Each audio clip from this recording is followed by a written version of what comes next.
ఒక మనిషి మనల్ని నిర్లక్ష్యం చేస్తే ఇంకొకరైనా మనల్ని ఆదుకుంటాడు. కానీ దేవుడే కాదు పొమ్మంటే మన జీవితాలు ఏమైపోవాలి? అప్పుడు ఏడుద్దామా? అప్పుడు దేవుడు కాళ్ళ మీద పడదామా?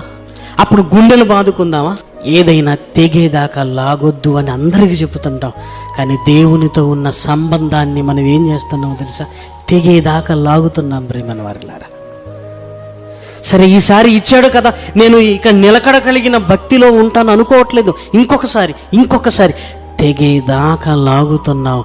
ఒక్కసారి ఆయనతో సంబంధం తెగిపోతే ఎలా ఉంటుందో తెలుసా? దేవుణ్ణి మనం విడిచిపెట్టడం మనకు అలవాటు అయిపోయిందేమో, కానీ ఒక్క క్షణం ఆయన విడిచిపెడితే ఏమంటే మన జీవితమే తలకిందులు కావాలి. జీవితాలు ఎంత చిందరవందరవుతాయో ఊహించటం కూడా చాలా కష్టం.